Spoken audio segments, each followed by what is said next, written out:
Gente, vamos a revivir este cruce entre Feynman y Pedro Rosenblatt que se dio en vivo. Es un debate que está muy bueno, es un contrapunto totalmente épico, así que vamos a verlo. Quédense hasta el final que estuvo muy bueno el debate. ¿Estamos de acuerdo que los jubilados pagaron el ajuste de este gobierno y que no lo pagó la casta política? Y del gobierno de Alberto también, 32% le sacaron. ¿Qué hace Caputo? La verdad no es que salió mal. ¿Qué hace Caputo? Caputo también se reúne con los supermercadistas. ¿Cómo estás viendo la política en general?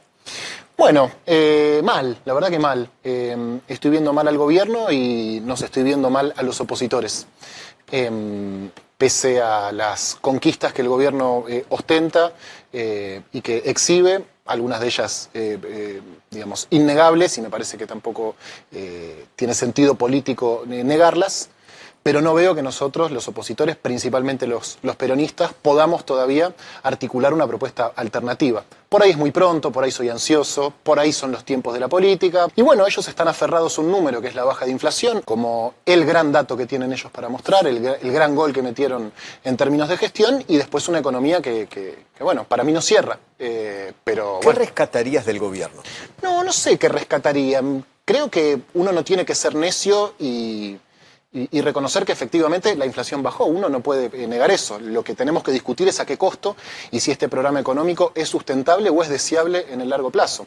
La inflación bajó porque hicieron el ajuste más grande en la historia, dicho incluso por el presidente, que se basa en no hacer más obra pública, algo que yo no comparto, ajustar a los jubilados, que me parece que son los sectores más vulnerables de la sociedad que no se pueden defender, y las transferencias a las provincias, ¿no? ¿Es sostenible ese modelo? ¿Es deseable ese modelo? Bueno, no, lo que pasa es que la inflación es tan disciplinadora sobre las sociedades que con tal de que baje, un poco nos bancamos cualquier cosa. Y la inflación y el dólar.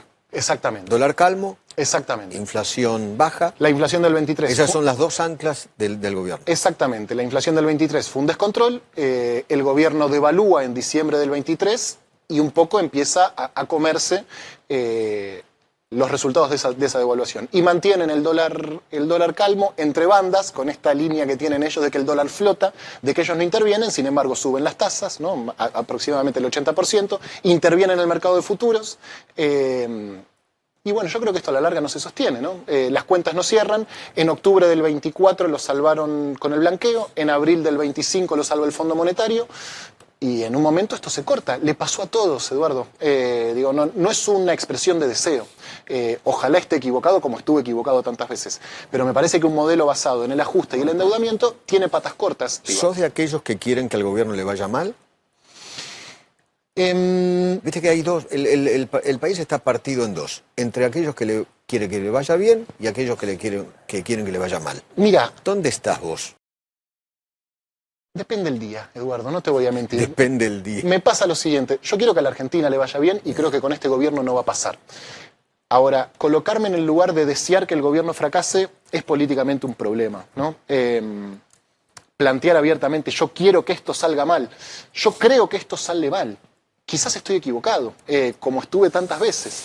Ahora, no creo que esto sea sustentable ni en términos económicos, que no es mi fuerte, y sobre todo en términos políticos, Eduardo. El gobierno solo admite dos relaciones, subordinados o enemigos. Ese nivel de encerrona política. Cristina hacía lo mismo. Claro, pero... ¿Eras sí, amigo o esclavo? Claro, Si pero... no eras ninguna de las dos cosas, eras enemigo. Creo que nosotros hicimos ¿Vos lo decís mismo? que este gobierno tiene la misma lógica? No, pero volviendo a lo de Cristina, gobiernos que yo milité y una fuerza política de la cual me siento parte. Creo que efectivamente nosotros en algún momento nos cerramos, pero tuvimos 5 años de crecimiento a tasas chinas, Eduardo. Ellos se saltearon, pusieron skip intro como en los videos y pasaron a la encerrona directamente. El candidato a vice de Cristina en 2007 no fue ni el Cuervo Larroque ni Amado Vudú. Fue Julio César Cleto Cobos, que era un gobernador radical. Entonces, hay un momento en el cual uno se encierra políticamente. Lo eligió Néstor a Cobos. Sí, claro. El gobierno creo que lo hizo de manera prematura, ¿no? Y no hay una forma honesta. La transversalidad. La transversalidad. Salió mal también, ¿no? Uno podría decir Horrible, eso salió mal. salió. Ahora, pareciera que no hay una forma honesta de criticar al gobierno, que todo aquel que lo critica es un chorro, es un ensobrado, es un zurdo empobrecedor, es parte de la casta, y eso tiene patas cortas, políticamente, creo. Sí. ¿Peronista o kirchnerista? Peronista, y creo que el kirchnerismo es una etapa en la cual el peronismo gobernó la Argentina entre el año 2003 y ¿Una el año... etapa terminada ¿O todavía una etapa que tiene vida el kirchnerismo? Mira, creo que eso que fuimos se terminó. Eso que fuimos se terminó. Lo que no significa que el kirchnerismo se haya terminado, porque ha calado muy hondo en un sector muy grande de la sociedad, en un sector muy grande del pueblo, y eso perdura. Durante mucho tiempo se viene augurando, hace muchos años, el final del kirchnerismo. La verdad, para ser sincero, se terminó antes el macrismo, Eduardo, que están completamente subordinados. ¿Para vos el macrismo se terminó? No, para mí no. ¿Se lo comió la Libertad Avanza? Y aparentemente sí, ¿no? Quedaron todos subordinados a la lapicera de Carina. Ahora, aquello que hicimos seguramente no podamos volver a hacerlo. Cristina no creo que vuelva a ser candidata. Ahora hay una generación... Y si está presa. Por eso. 6 años. Por eso. No. Y aunque no lo estuviera, porque en el 23 no estaba presa y sin embargo tampoco fue candidata. Y en el 19 no fue candidata a presidenta. Ahora, lo que se conoce como kirchnerismo, que para mí es el periodo del siglo XXI en que el peronismo gobernó la Argentina, en una primera etapa, ¿no? Porque después tuvimos también el Frente de Todos. Sí, 16 de 20 años, sí. Sí, exactamente, 16 de 20 años. Creo que ha generado transformaciones profundas en el pueblo argentino que gran parte de ese pueblo reivindica y gran parte rechaza, ¿no? Y me parece que hay un error que cometemos muchos, que es negar las dos cosas. Por un lado, que hay un sector importante que lo reivindica, que lo reivindicamos, y por el otro lado, no ver que hay un sector muy grande que lo rechaza. Entonces, ni los kirchneristas van a desaparecer y no van a volver nunca más, como nos dice el gobierno, ni tampoco somos la panacea que desea el pueblo argentino y cuando Milei caiga nos van a venir a buscar. Dicen que hay como un operativo clamor para que Máximo sea candidato. ¿Te gusta un Máximo candidato o no? Me parece que... Creo que es un operativo clamor de dirigentes, ¿no? Cuando uno dice operativo clamor, fue el operativo clamor para que Evita sea candidata. Además de los amigotes de él, ¿no? No, chiquito. El Cabildo Abierto de agosto del 51, cuando el pueblo pide la fórmula Perón-Perón, claro. Eso es un operativo clamor. Claro. La fórmula del pueblo Perón-Perón era un operativo clamor. Había 2 millones de personas en la calle. Máximo es diputado, le quedan 2 años de mandato. Claro. No le veo mucha lógica política. Termina en el 27, ¿no? Claro, él fue candidato a diputado en el 23. Sí. Creo que no va a pasar, pero no tengo información. ¿Música nueva, melodías nuevas o las viejas canciones?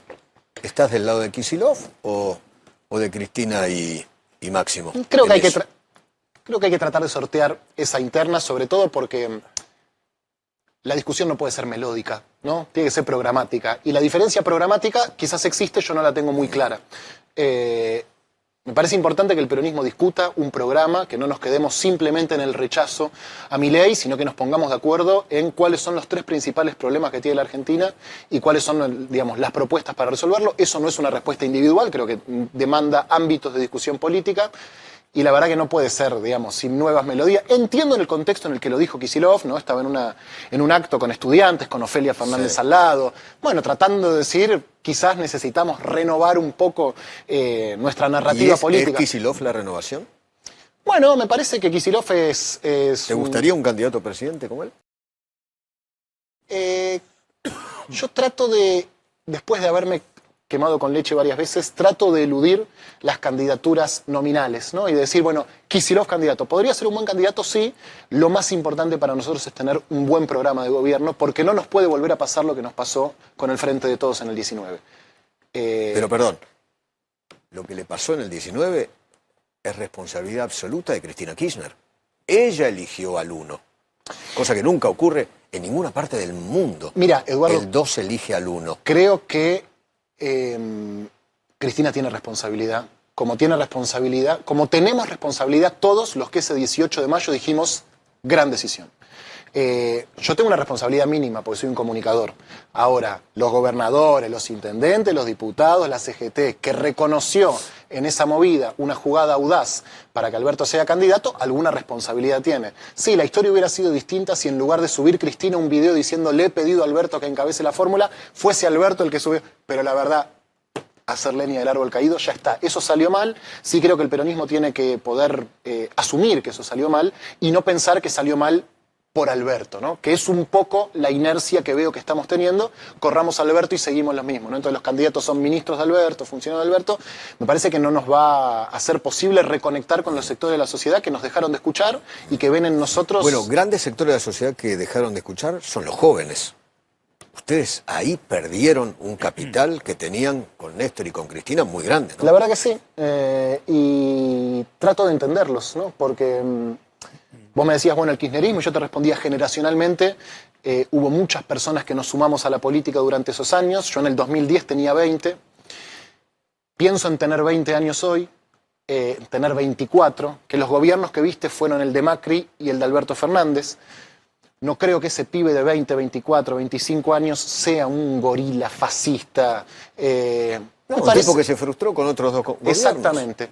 Lamentablemente creo que también se van a frustrar con este. Son los mismos pibes que le dijeron a sus papás y a sus abuelos, che, viejo, ustedes vienen votando hace años todo esto. Ni hablar. Llegamos también, hasta acá, votemos algo nuevo. Y también son los mismos pibes que anticiparon el triunfo de Milei antes que sus padres o que sus hermanos mayores. Totalmente. Porque orbitan en las redes sociales donde la Libertad Avanza tiene una presencia muy fuerte. Ahora, ¿están mejor esos pibes? ¿Van a estar mejor? ¿La Argentina les ofrece un futuro? Si los gobiernos que viste fueron el de Macri y el de Alberto, entiendo ese deseo de que todo se rompa, ¿no? Pero bueno, la vida sigue, ¿no? Y los que hoy tienen 20, mañana tendrán 30 y tendrán que conseguir un trabajo que les permita desarrollarse y tendrán que vivir en una comunidad que se desarrolle.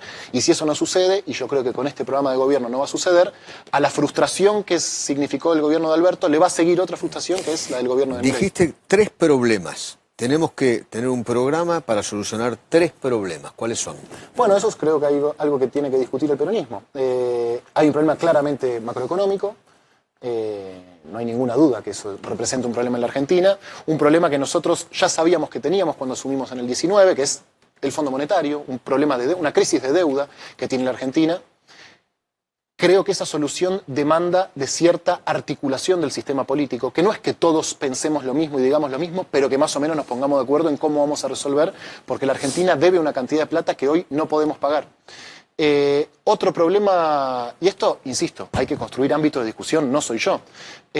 Otro problema, evidentemente, es la inseguridad, el avance del narcotráfico. En todas las encuestas, digamos, y análisis de opinión, eso salta como un problema. Y para mí hay un problema en cuanto a la planificación. ¿Qué queremos que sea este país? Hay un problema en cómo nos desarrollamos. ¿Qué vamos a hacer con los recursos naturales en la Argentina? ¿Qué vamos a hacer demográficamente para que no estemos todos amontonados donde estamos y que podamos vivir aprovechando que somos el 8º país más grande del planeta? ¿Aprendieron que populismo nunca más? Mira, no sé, Eduardo, porque me parece que el pueblo votó un populismo. Milei es populista. Ah, ¿para vos es populista? Para mí sí. Creo que hay distintos tipos de populismo, ¿no? Algunos, para ganar elecciones, regalan pesos, ¿no? Cuando muchos sectores del periodismo destacan el plan platita, sí, que le dicen. Obviamente. Y hay otros que regalan dólares. Los dos terminan siendo un problema. ¿A quién regalan dólares? ¿Este gobierno a quién? Este gobierno con el dólar planchado regala dólares. ¿El dólar no, pero pará. flota en una banda? No, no estoy de acuerdo. La devaluación de diciembre del 23 se trasladó a precios entera y hasta un poquito más. Esta es cierto que no, porque está tan planchado el consumo, tan caído, que nadie puede remarcar precios. Porque si no vendés con estos precios, imagínate aumentando. Y quizás los que... Mirá, pero en eso estamos de acuerdo, que la economía está congelada. He hablado con gente de, no de los supermercados, sino de los locales de cercanía. Los almacenes. Los almacenes no quieren comprarle más a los grandes proveedores de comida porque aumentan. Y como ellos no venden, no quieren aumentar los precios. ¿Y qué hacemos? Me parece que cambiaron el chip. Claro. ¿Y qué hacemos? Hay un cambio de chip ahí. Es probable que haya un cambio de chip. Ahora vos me decís, las grandes empresas de alimentos aumentan. ¿Cómo hacemos para que no aumenten? Bueno, ustedes en el peronismo y en el populismo lo que hacían era medir una góndola para que los precios no aumenten. Salió mal. No, salió mal, no. Era una burrada, Pedro. Perfecto. ¿Qué hace Caputo? La verdad no es que salió mal. ¿Qué hace Caputo? Caputo también se reúne con los supermercadistas y les pide que no aumente, les pide colaboración con el proyecto político. Tampoco le veo gran sustentabilidad a esto, Eduardo. La economía está planchada, está enfriada. No, eso está claro. Eso es un hecho. Ese es el costo. En algunos sectores sí, en otros no. En algunos sectores sí, exactamente. Ahora hay que preguntarse si alcanza con los sectores que están bien para que la Argentina camine. Yo creo que no, porque el campo está bien. Bueno, ahora con la última baja de retenciones, para la cual sí hay plata, porque para algunas cosas no hay plata, pero para bajar las retenciones sí. Bueno, el campo tiene un poco más de aire. Emplea al 8%. Lo que pasa es que bajan las retenciones y van a liquidar más. Y si liquidan más, entran más dólares al Banco Central. Bueno. No está mal. Bueno, vamos a ver. Ojalá. Uno también podría decir que eso puede trasladarse a precios, que exportando más seguramente haya menos para el mercado interno, pero más allá de eso, para eso sí hay plata, ¿no? Porque para los jubilados no hay, pero para bajar las retenciones sí. Porque el campo tiene un poder de negociación y de tensión política que los jubilados lamentablemente no tienen. ¿Estamos de acuerdo que los jubilados pagaron el ajuste de este gobierno? Y que no lo pagó la casta política. Y del gobierno de Alberto también, 32% le sacaron. Y por eso perdimos las elecciones, porque se dice mucho, el gobierno de Alberto fue el peor de la historia y con ser igual que el gobierno de Alberto se conforman. Sí es cierto, en el gobierno de Alberto los jubilados pasaron años de penuria y perdimos las elecciones. Si tenés algún diálogo con ellos, recomendales que no hagan lo mismo, porque la verdad que 1 de cada 3 pesos del ajuste lo están pagando los jubilados, también lo están pagando las provincias. Entonces sí, es un superávit que está bien, hay que reconocerlo, pero está un poco dibujado, Eduardo. Sí. Está un poco... ¿no es cierto? ¿Para vos está dibujado? Y me parece, o sea, a ver, si yo mañana en mi casa no pago la luz, no pago el gas, dejo de ayudar a mi familia, sí voy a tener superávit. Ahora, eso está, digamos, un poco embarañado. Si vos dejás de hacer obra pública, dejás de transferirla a las provincias, y bueno, es probable que tengas superávit. ¿A costa de qué? Milei no se deja ayudar. A quienes desean ayudarlo, los repele permanentemente. A los gobernadores que le han votado todo en el Congreso, los trata de mandriles, a los periodistas los trata de ensobrados, claro, a todos. Bueno, esa encerrona política creo que le va a costar caro al gobierno, porque más allá de que le doren la píldora a Milei y le hagan creer que es un emperador romano, es un presidente argentino que tiene las mismas chances de fracasar que tuvieron todos los anteriores. ¿Tienen derecho los libertarios a pensar que no van a fracasar? Sí, por supuesto, todos estuvimos ahí. Créanme, van a fracasar. Ustedes también. Es lamentable, pero es así, porque uno no puede pelearse con todo el mundo, Eduardo. Vos conducís un programa, no podés pelearte con los camarógrafos, con los productores, con el director y con tus compañeros. Porque un día te van a decir, bueno, flaco, tomátela. La vida es larga. Milei evidentemente cree que esta luna de miel es para siempre. Nosotros seguiremos acá. Los gobiernos pasan y en los pueblos quedan. Eso es cierto. Hay que ver. Yo no le tengo fe. Lamentablemente no le tengo fe. Ojalá me equivoque como tantas veces. Gente, gracias por ver el video hasta acá. Les agradezco el apoyo al canal. Si pueden comentar o poner me gusta, estaría bueno, pero no es obligatorio. Quería hacer una reflexión acá sobre el final del video, que por eso si quieren sáquenla. Yo lo tengo que hacer porque lo tengo que hacer y porque quiero. Si no les gusta, no hace falta que me puteen a veces como hacen en los comentarios, sino no mirarla. Pero bueno, la cuestión es que quería hablar un poquito de esto, de que posiblemente lo que más vaya a quedar de Milei, además de cierre de pymes, cierre de empresas, pero bueno, más allá de todo ese desastre que va a dejar, una de las cosas que más va a quedar, yo creo, es el tema de la deuda, de toda la guita que están prestando, que quizá parece como que Estados Unidos interviene en el compra pesos, interviene en el mercado, hace bajar el dólar, y que eso es un poco gratis, ¿no? Parece, por cómo se dice, no sé, por cómo reaccionan algunos periodistas y algunas personas, digamos, en general, como que la reacción pareciera como si eso fuera gratis, y obviamente que está dentro de un paquete. Peor de todo es que ya te vas dando una idea de que no es la historieta de es de acá y con esto saneamos la deuda de allá. Ponele que con la otra deuda sirvió para sanear algo un poquito. Ponele, ¿no? Bueno, esta ya la están usando para intervenir. O sea que esa guita se está usando. Esa plata no queda en ningún lado, no va a ningún lado. Y bueno, sí, eso yo creo que es una de las cosas. Por eso empezaba con esto, que más se va a recordar cuando... tipo en 2, 3 años, 4 años, 5 años, 10 años, lo que más para mí va a quedar de Milei, más allá de todas sus locuras y dichos. Yo creo que más va a quedar eso, ¿no? El tema de la deuda, todo ese tema, la destrucción de algunos sistemas productivos, todo eso que ya vemos, cierre de pymes, de gente que probablemente ya no quiere invertir más en ningún lado, pero bueno, de alguna forma después hay que sacarlo adelante. Pero bueno, gente, gracias por el apoyo al canal, esperemos que siga todo bien, vamos a ver qué pasa con las elecciones.